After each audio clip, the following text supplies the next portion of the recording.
Hi friends, ఈరోజు నేను paneer curry చేస్తున్నా. యమ్మీ యమ్మీ పన్నీర్ కర్రీ చాలా బాగుంటుంది. ఇది వాటిలో టేస్ట్ వస్తుంది.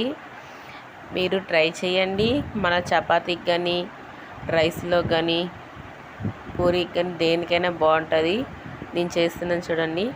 ఫస్ట్ కళాయి పెట్టుకుని అందులో ఆయిల్ పోసుకొని పన్నీర్ పీసెస్ అన్నీ ఒక్కొక్కటిగా వేసుకోవాలి. అవి బాగా ఫ్రై చేసుకోవాలి. చూడండి, ఈ ఫ్రై అయిపోయి ఇప్పుడు అదే కళాయిలో కొంచెం ఆయిల్ పోసుకొని ఆవాలు, జీలకర్ర, ఉల్లిపాయలు, టమాటా వేసుకొని బాగా 50% వేగాలి. నెక్స్ట్ అల్లం, వెల్లుల్లిపాయ, పచ్చిమిర్చి, లవంగా, యాలక్కాయ, దాల్చిన చెక్క వేసుకోవాలి. జీడిపప్పు నానపెట్టిన వేసుకోవాలి. జస్ట్ ఒకసారి అలా వేపుకొని ఇప్పుడు మిక్సీ జార్లో వేసుకొని మిక్సీ చేసుకోవాలి.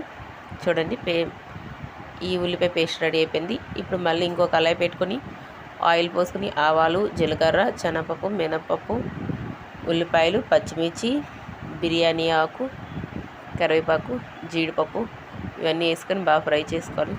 చూడండి, ఫ్రై అయిపోయి ఇప్పుడు మనం గ్రైండ్ చేసుకున్న ఆ ఉల్లిపాయ పేస్ట్ అనేది ఇందులో వేసుకొని బాగా ఉడకనివ్వాలి. చూడండి, ఇది దగ్గరికి అయిపోవాలి. ఆ పేస్ట్లో నుంచి ఆయిల్ అనేది బయటకు వచ్చేలా వేగాలి.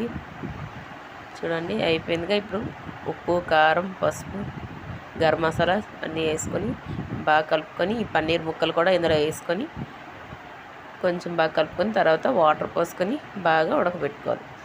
చూడండి, బాగా ఉడుకుతుందిగా. ఇది బాగా ఉడికితేనే ఆ ముక్కలకి అనేది ఆ గ్రేవీ జ్యూస్ అంతా పడుతుంది. చాలా బాగుంటుంది. మన పన్నీర్ కర్రీ రెడీ. కరివేపాకు ఉన్న, కొత్తిమీర ఉన్న, ఏది వేసుకున్నా మన ఇష్టమే. వేసుకొని డెకరేషన్ చేసుకొని టేస్ట్ చేయడమే. Yummy yummy paneer curry ready. Super friends. Bye friends. Like చేయండి, షేర్ చేయండి, సబ్స్క్రిప్షన్ చేసుకోండి. బాయ్.